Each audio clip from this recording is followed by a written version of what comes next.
My name is Art Crosby Lyles, and this is News from the Can.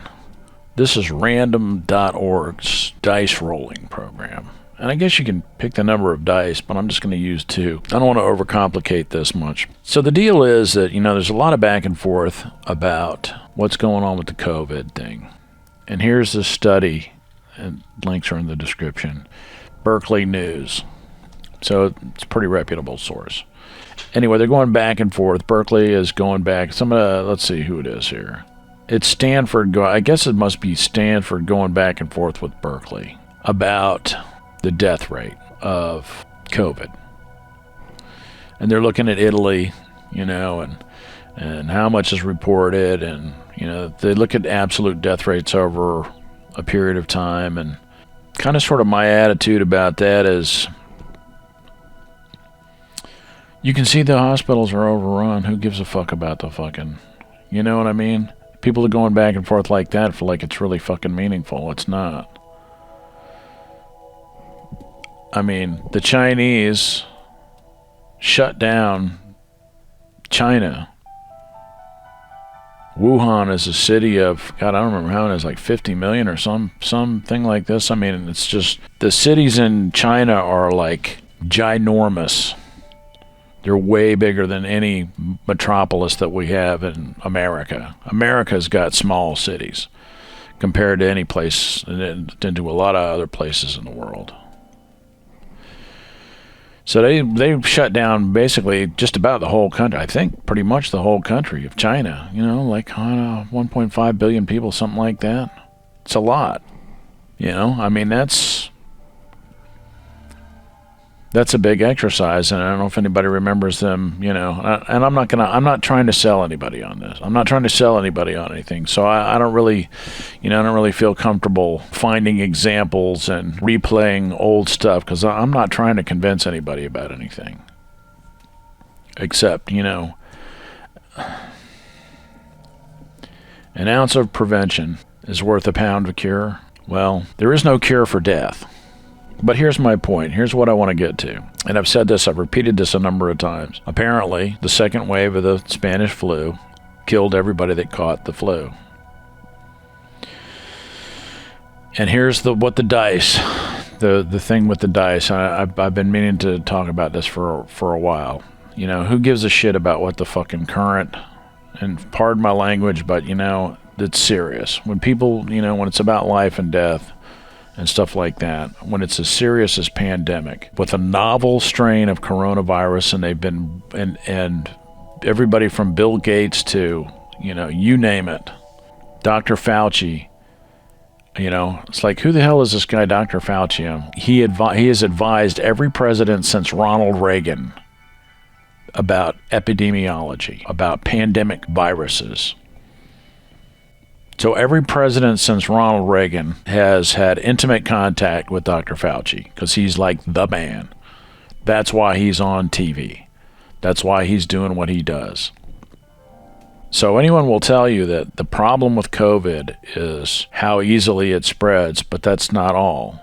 And there's a Thought E2 thing. It's a really interesting timing. The guy did it about 5 months ago, and he's talking about a pandemic, the one that would wipe out civilization.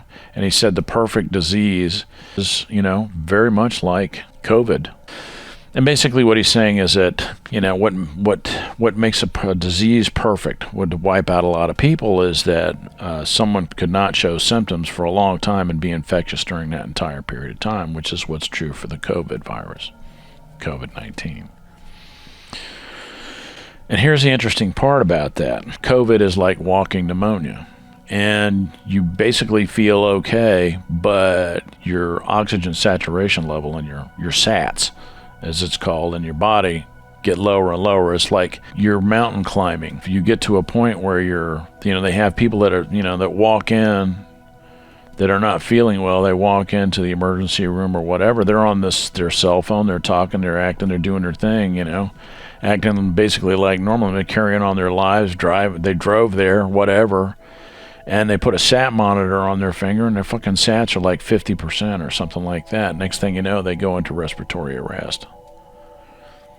And that's the thing. It's walking pneumonia is essentially what it is.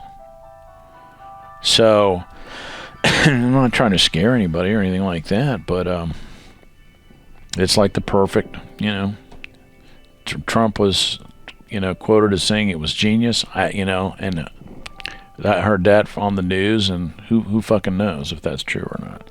Maybe it is, maybe it isn't. There's a lot of back and forth because people want to open up the economy. And about that, you can open up the economy. If everybody wears PPE, you can open up the hairdressers and the tattoo people and all that stuff if they wear PPE. Damn, if you had to go to the hospital for an operation to have a bone set or something like that, or you had to have emergency dental surgery or some shit like that, they just basically wear some PPE, right? They come in wearing a mask. Now, they don't want to burn up PPE, but I assume that the PPE is flowing now that China is more or less back online. But you don't know how that's going to go down either. And there's a lot of talk about the second wave. So they're going to have to get a vaccine going. Now, I mentioned in a previous video about a company that used to be called Nanotherapeutics, and it became Ology. There's a building that I swept the floor while they were building the place over here in Alachua, and I was like, well, what the hell are they doing there? If they're not making vaccines, what are they doing? Inovio and Ology Bioservices award $11 million contract. So Inovio, I believe is how you pronounce that, famously developed a vaccine in 3 hours. They got the genome data from China. Somehow or another, they got the genome data from China. This is back in January, early January, maybe late December. I want to say early January. They got the genome data from China and developed a vaccine in 3 hours. And I just saw a Joe Rogan spot where a guy was recorded on a hot mic talking about, you guys can come in, you don't need a mask and none because we got a vaccine. And nobody, we don't really know if the guy was joking or what to read into it. And it's something that I thought was, just knowing what I know about nanotherapeutics, and now it's called Ology Bioservices. If the flu virus mutates every year, and that's why you got to get a flu vaccine every year, then what's the fucking deal with COVID? I mean, why can't they just whip up a vaccine? And these guys are talking about, well, they whipped, they got the genome, whipped it up in 3 hours. Okay. But they're doing human trials. I don't know. You know what I'm saying? It's like, okay, you're doing human trial. Have they kicked that into gear yet? So does that mean you're going to pop out with a vaccine, or does it mean they already have a fucking vaccine? I'm like, what's really going on? Oh, they're in a hot sweat to open the economy back up. They're saying, well, it just basically kills the sick and the weak. It kills a lot of black people too, because there's a lot of comorbidity. But they're not the only ones. If you look at a lot of these Trump Make America Great Again, ban homo marriage, wow. Jesus or hellfire. And there's all these people not wearing any PPE. So anyway, what I was going to say about that is, so it's sort of like you get this impression that they're saying, well, it just basically, COVID kills the weak anyway. Old people, homosexual, but then, people with AIDS, homosexuals. There's a sign right there in this thing. It says Jesus or hellfire, ban homo marriage. I think Donald Trump is okay with gay people. I think he's got gay people working for him. Newsflash, he's from New York. It's like this, he's able to con everybody. And the other thing, too, is that a lot of black people supported Trump. Notice I said past tense. Supported, maybe they still do. You know what I mean? And people say, well, he's a representative of the oligarchy. So he's the side that your bread is buttered on, so you better butter up to Donald Trump. Because he's going to win because he's the one with the money. He's on the side of the money. Well, that may not be true either. Because, this response to this disease has created difficulty for a lot of big money players, not the least of which is the oil business. But anyway, what I wanted, the other, the point I want to stress is that they're saying, well, COVID is just going to kill off the weak and, people with comorbidities anyway. And when you look at one of these demonstrations, it's like a comorbidity convention. It's like type 2 diabetes and, obesity and other habits, people who are not happy, and unhappiness is a comorbidity. I hate to tell you this. And none of them are wearing masks. So this is just one example, but, I've seen others. And so the thinking is it's the strongman apologist thing, survival of the fittest. Just let it come on in, and no biggie, there's too many people on the planet anyway, blah, blah, blah. And here's the problem with that. Coronavirus, it's a RNA virus. I don't even think it's considered a living thing because it's RNA. But here's what it is. It's like a little set of dice, and why it's bad. Think of the United States as a petri dish or a reactor. Why this juncture that we're in is super crucial. And bear in mind, just because the second wave of the Spanish flu was super deadly does not necessarily mean that the second wave of the coronavirus is going to be super deadly. The coronavirus mutates about a half a dozen times, more or less, a half a dozen times in each individual that gets it. So think of it this way. The dye center is a person, and let's say, we're just going to say snake eyes is the worst, is the deadliest strain. Now, there may be other permutations that are deadly, but what COVID has in favor of it is this thing where it's enormously contagious in people who do not show any symptoms. But people who get it from that person can die. That's like that's it. That's the worst possibility already, right out of the bag. The other thing, too, is that people will walk along with walking pneumonia, and it grows in your lungs, and it also attacks heart muscle. And this is just my particular theory, that somehow or another, exercise can be not good for some people. It's just theory. It's a hypothesis, total hypothesis. Obviously, you want to listen to other people, and that it can attack your organs and your heart and other stuff. So if you drink, smoke, and do other things, or whatever it is, don't eat right, exercise too much, whatever. Because I've noticed, I caught a bug, and I don't know if I had COVID or not, but I know that when I exercised a lot, like the next day, I was laid out. I was messed up. And that's one of the symptoms. So, and your heart works all the time. Never stops. So they say it attacks the heart muscle of some people and heart, lungs. And you'll be walking along. It's called walking pneumonia because you don't know you got it until you just fall out. I mean, what are people going to do? Go around and check their sats every day? I mean, you could. You can get a sat monitor. You can buy them. Take your temperature or whatever. Some people have a temperature and some people don't. And another thing that I saw is that there's more than one strain. The original thing that came out, there were two strains. One of them had a fever and one of them didn't. And then part of that thing said, well, no, it's actually 8 different strains of the COVID-2 thing. And there's more than that, because everybody who gets COVID, that virus mutates a half a dozen times in each person. So why it's bad to open it up and to just allow the virus to just pong around inside our country, the United States, with 300 million people in it, unabated, is because the dice are going to be rolling a lot.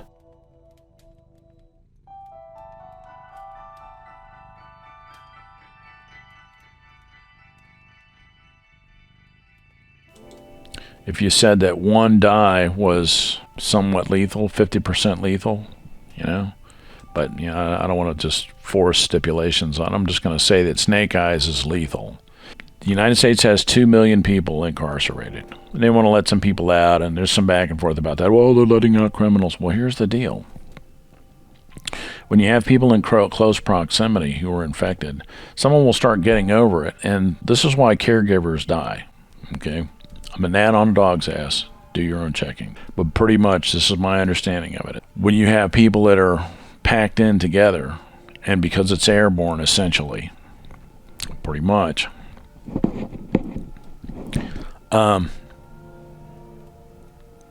if you can smell somebody's breath or you can smell their farts, I'm sorry, you know what I'm saying? So what happens is somebody will start getting over it, and then their buddy will have gotten the same strain, and in either both of them, the dice will have rolled that half a dozen times, and you can get sick again from one of those mutations. And so when you're in an enclosed space like that, and this is what happened with the Spanish flu, guys were coming back from World War I to the United States. So they were on a board a ship, just packed in there like sardines.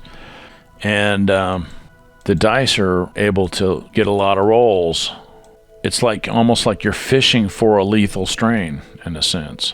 You keep rolling the dice until it has mutated into a lethal strain, and you die, but it takes a while, and because it's airborne, then everybody gets a lethal strain. That may take a while. And so this is why when you have 2 million people in prison, it's an environment that's conducive to rolling the dice for a lethal strain.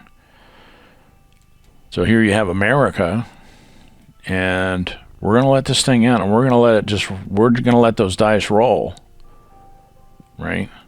And so when the wave comes back, now the way the disease has approached us is through the port cities, Los Angeles and New York and Miami. And Miami's like this forgotten thing. Nobody talks about, Miami and stuff, but I mean, and they're trying to cover stuff up. I mean, it's like, you got to be out of your mind. I mean, if this thing goes badly, that's a big if. Man, it might be fine. Might be fine. But man, that's a hell of a, you're talking about, you're rolling the dice. It might be fine, but if it's not, if this shit goes badly, the way they're handling this stuff, I mean, there could be like Nuremberg type of trials going on to figure out who did what and who didn't do what, when, and how. People in the world frown on genocide. That's, just generally viewed as being not cool. So, but this is what we have in the United States. It's a reactor. It's a bio reactor. You start with the port cities, Miami, Los Angeles, New York, and then it moves in waves in to the interior. And all of those penal institutions where people are locked in close together, where you're putting 80 people in a 800 square feet, something like that. It's pretty tight. It's a lot of open bay dorms out there. And the Navy is particularly susceptible to shit like that. And the other thing people need to think about is, now our enemies, the enemies of the United States, they see our glass jaw and they know where to hit us and how to hit us now. That's why we kind of need to, the people who are handling things, they need to get on top of this. They need to get this together. And I don't think necessarily it's, they blame Trump for what's going on with the supplies from the states being confiscated and given to a third party and all that stuff. Trump may not be really directing that. That might be a nefarious operator in the between stuff. It's hard to tell what's going on. There's a lot of players involved, and you just really can't tell. He might be the big mastermind, and then it just might be a lot of intermediate players not really doing what they're supposed to do. It's like an opening for them to make a lot of money doing nefarious shit. I mean, that's the thing. So, but anyway, they need to get on top of this for the least of reasons, because, our enemies are going to be, see a weaknesses that they can exploit that I can't even imagine. I can't even imagine. So that's why it needs to get handled. whoever got fired needs to like get rehired. The China shop has been fucked up, but somebody needs to get the broom out, sweep the shit up, and put the shit back on the shelves as best they can. You know what I'm saying? But anyway, so what'll happen is, what could happen, I'm not going to say it will happen, but there's a probability that this can happen because you're rolling the dice for a more lethal strain. And it happens every flu season.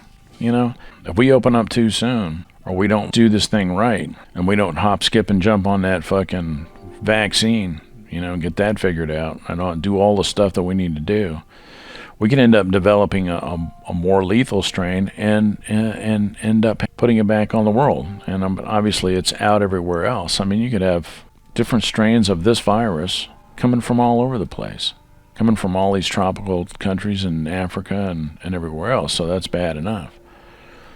But we got 2 million people in prison in this particular environment where the dice are going to be rolled a lot because how people pass it back and forth.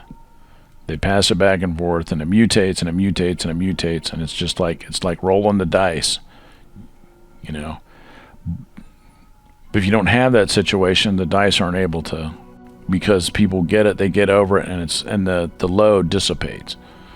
The concentration of virus dissipates. But when you have a lot of people packed in the same place, the concentration of virus, the viral load stays high, and you're rolling that dice. You know, and you got to roll the dice a lot to get snake eyes, according to random.org. There it is, snake eyes. And we could turn that back on the world because of how many people that we have in prison and how the country's laid out. And I saw people talking about, well, you know, America's not China. In China, they're all packed in close together. Yeah, but you know, the Chinese people are a lot more obedient than Americans are.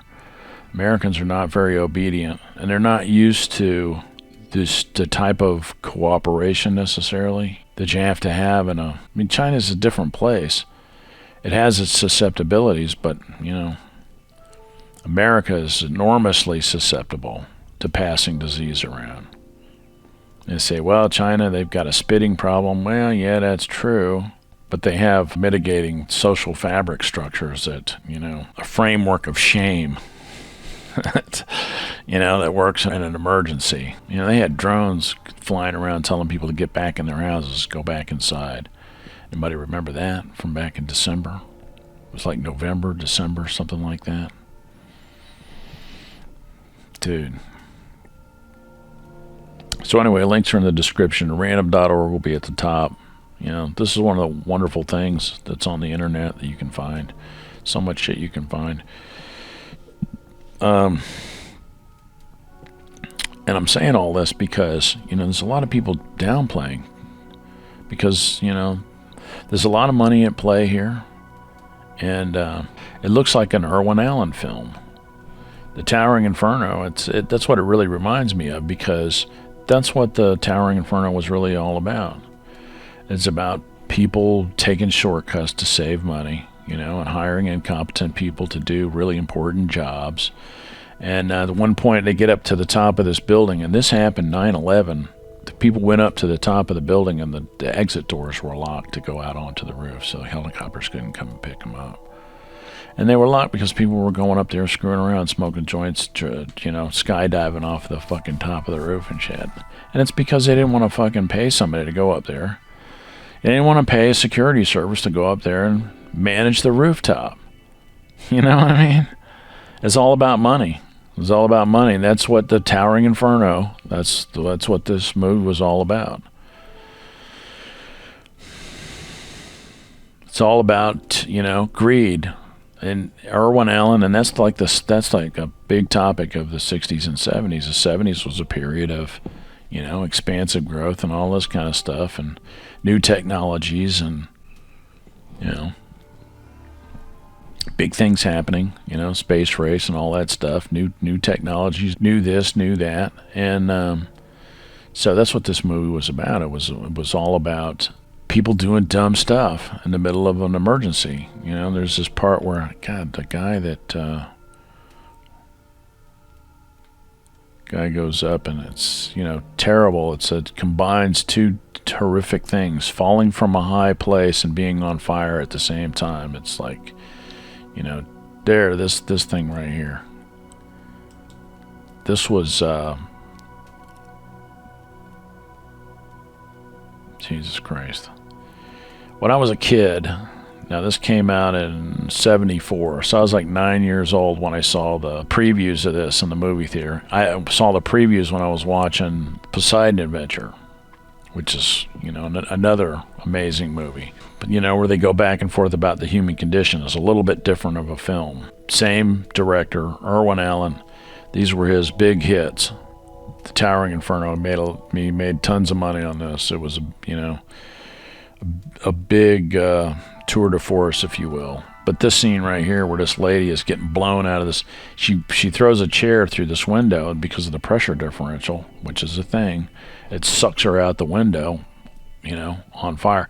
So this scene here, as you see this, and part of the preview, and I'm like 9 years old. I mean, and I wasn't real fond of fire when I was a kid, you know, and I'm still not, but you know what I mean? It was like horrifying to see this lady, you know, this nice looking lady, get blown out of this fucking, you can see the fire, that she's wearing a fire suit here.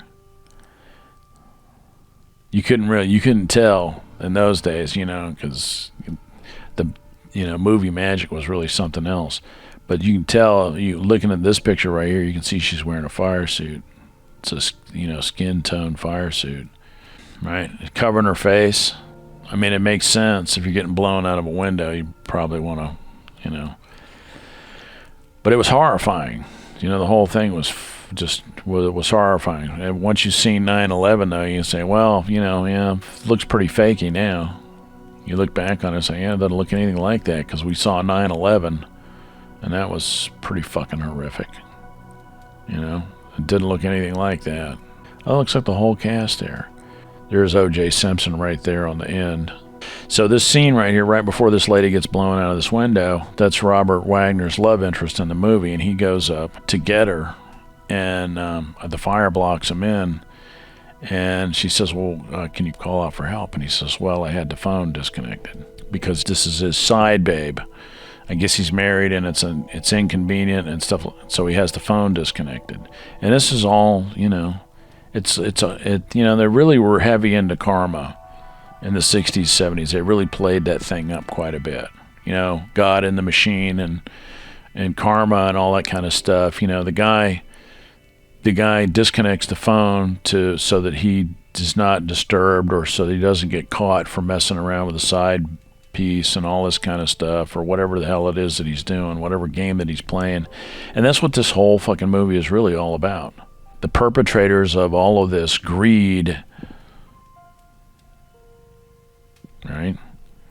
Of all of this greed and all of these games that are being played to make money, that are enormously dangerous and cause us enormous loss of life. And to me, that's what I think of when I think of this time period. That's what it reminds me of. It reminds me of Irwin Allen. Everything he ever, you know, every movie that he ever produced. You know, he did Lost in Space, the television show and shit. That's, you know, and some other, the Land of the Giants, and some other, Voyage to the Bottom of the Sea, I think. Yeah, that was him too. But yeah, this was his big movie. He made a lot of money on this movie, and he directed a lot of the action scenes and stuff. It's a terrible, you know, it's just a god awful fucking thing. But here we are. It's like the same shit. This is like an Irwin Allen movie. And I did a thing about this already, you know. 2016, it was the last day of Obama's presidency. And I was like, you know, it's coming. It's the setup, you know. Donald Trump's the perfect president for an Irwin Allen plot twist, you know what I'm saying? You got this guy who's kind of sort of greedy and kind of incompetent, with all these greedy, incompetent people around him. It's perfect time for perfect timing for the shit to hit the fan, and here we are, you know. So the bottom line is, with the COVID thing, is that, you know, it might be fine, but God damn it if it's not. An ounce of prevention is, you know, I mean, we need at least an ounce, not an ounce and a half, or maybe a couple of ounces. You know what I mean? Maybe a kilo. Just go for a kilo of prevention. I mean, they're billionaires. They probably, I'm sure they know what a kilo looks like.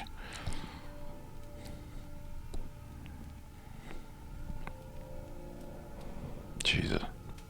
It's already 50,000 in a month. 50,000 people, over 50,000 people recorded. And it's certainly more than that. Because people who have died from other types of organ failure, including heart failure and stuff like that, actually were the only way you could even be able to tell is to be able to look at the statistics, and you can't find anything anymore. That was one of the reliable things about the federal government that we used to have, is that you could look stuff up and reliably believe in the statistics you were looking at. You can't do that anymore. So what kind of nefarious shit is that? I mean, that's Towering Inferno type of shit. How are you going to disable the federal government's ability to keep track of shit, to do statistics?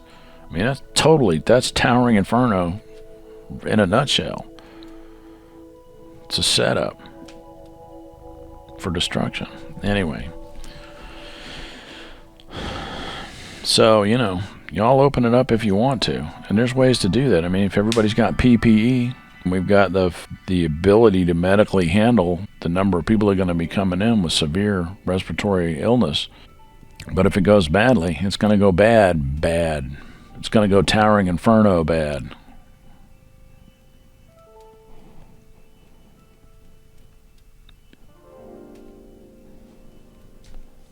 The symbolism of it. A tall tower where you're ascending to the top of a trap. Right? These people are ascending this tallest building in the world, symbolic. Race to the top of a golden tower ends up being a trap where everybody ends up in this hellish thing where you have the combination of the terror of falling combined with the terror of burning. It's just totally. So, I'm not trying to scare anybody, It's might be fine. Might be fine. Roll the dice. And I saw somebody talking about, you can, early on, I'll put the link in the description. And I don't want to, what I mean?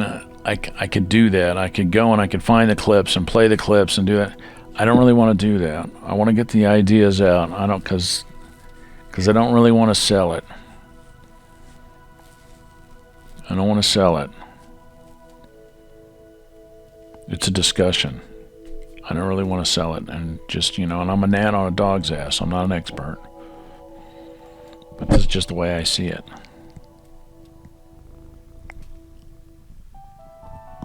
And what I would say to my friends out there is, whatever happens,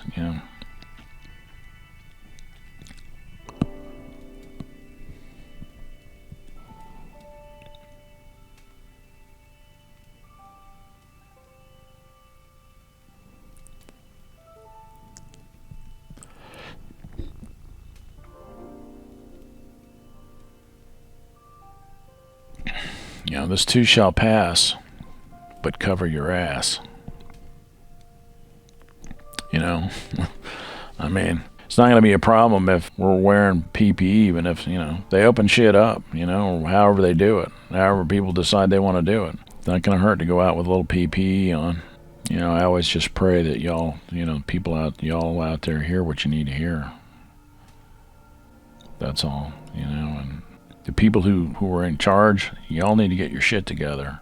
Because this situation is worse than you think it is in a lot of different ways. And like I said, the principal thing is now our enemies, our competitors, can see our glass jaw. They know how to hit us. They know what our weakness is, and we need to tighten the fuck up with that. That's just one of the things. And layers of things that I can't even think of, that I can't even imagine. So the people who know what they're doing need to be allowed to do what they do. And whatever got fucking discombobulated needs to get recombobulated soon.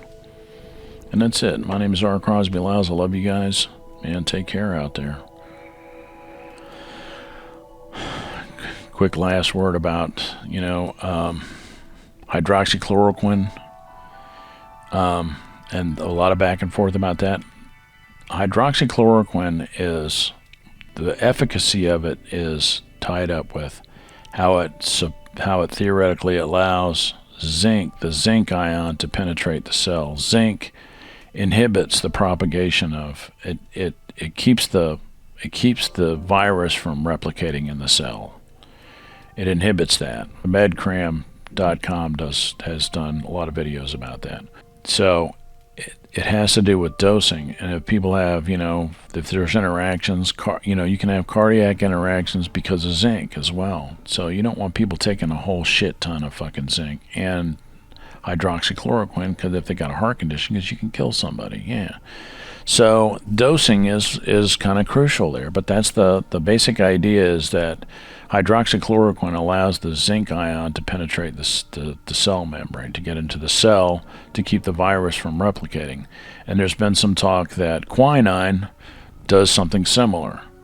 So quinine, to me, in my mind, is safer, because you could take a zinc supplement every now and then, not a fucking handful of it, but a little bit of it here and there, and chase it with some tonic water, and that's like enough potentially to do that. I haven't researched any of it.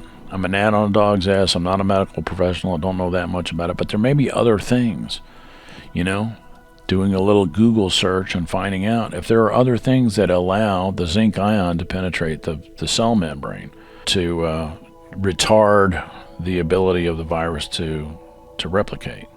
And that's what it does. That's what it's supposed to do, but it's that volume, it's the amount. You don't need that much. And, if people are taking handfuls of the shit, yeah, it's going to kill you. You know what I mean? You're taking it, So don't do that. Don't do that. Dosing is, that's the science, titrating a dose, and you probably just don't even need that much. And if you have a heart condition, yeah, zinc can can cause you to have heart problems. Zinc itself, zinc and hydroxychloroquine, I don't know. I don't know what the interplay is. I'm not a doctor. There's a lot of backing up. People are trying to smear the president, and and the president's doing everything he can to help them, So, you know what I mean, and all that kind of stuff, and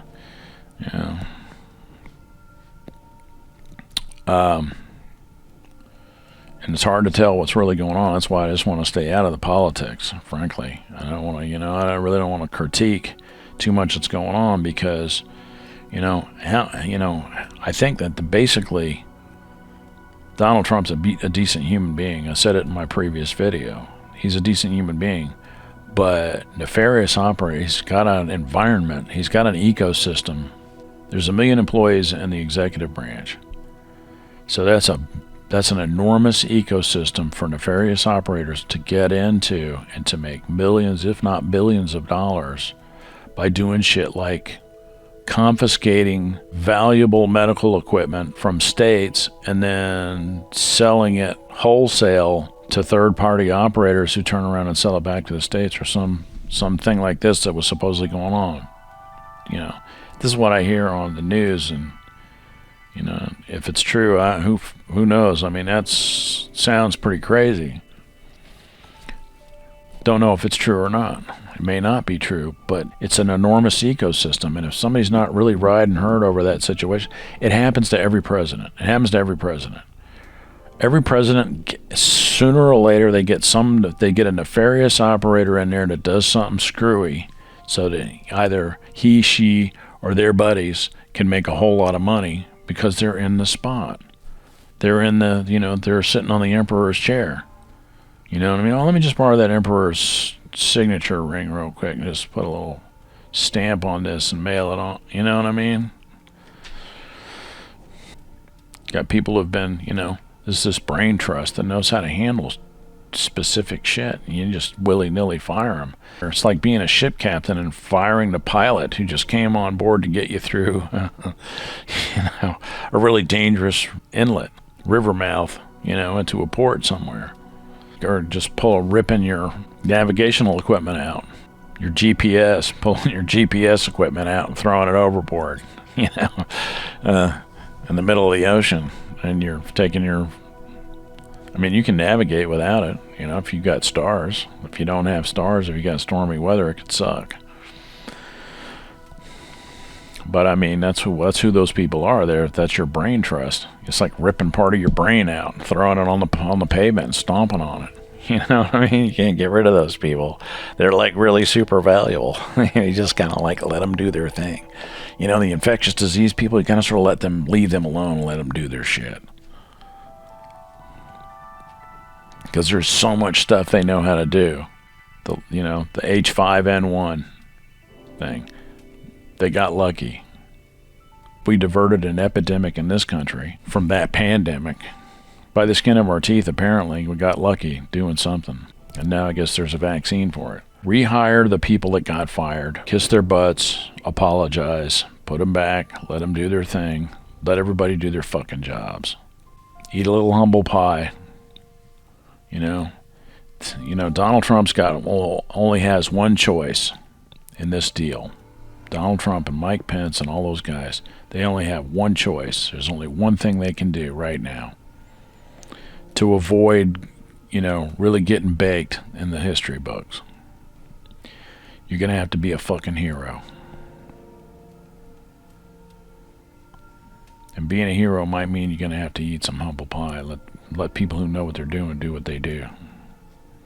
It's like they say, a man who represents himself as an idiot for a lawyer. Same thing. I'm not an epidemiologist. If I was a president, I wouldn't try to, I wouldn't try to field that shit. There are labyrinths of knowledge involved. Just labyrinths of ways and means that's impossible to even imagine. Considering that these guys have got MDs and PhDs and all that. I can just willy-nilly pull them people out after they've been in there for decades. You got people in there for decades, man. You're going to hollow out these institutions. And you got people like pulling their hair out going, oh my God. Why do you think they're doing that? Because it's insane. You're talking about a ship. A ship is a small thing. A country is like a giant fucking ship. A big giant ship with 300 million people on it. And you're the fucking captain. And you're pulling the GPS out and throwing it overboard. And the compass, ding, ding, ding, and the ship's bell, wang, ding, ding, everything's going overboard. It's like, what's he doing? I don't know. He just ripped the wheel out and threw it overboard, and now the ship, we don't know where it's going. All that's going on, and you got the fucking ship's cook hanging from the yard arm. People have to make their own food, and, there's nobody to swab the puke off the fucking deck and shit. It's like complete chaos. The toilets don't work. It's not funny. It's really horrendous, but that's what it is. So anyway, that's all I got. My name is R. Crosby Lyles. It just, in a country as great as ours, it really sucks when people have to cover their own ass.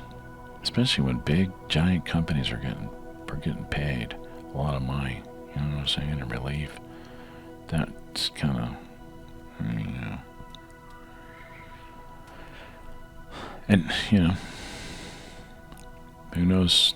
The blame. Who knows?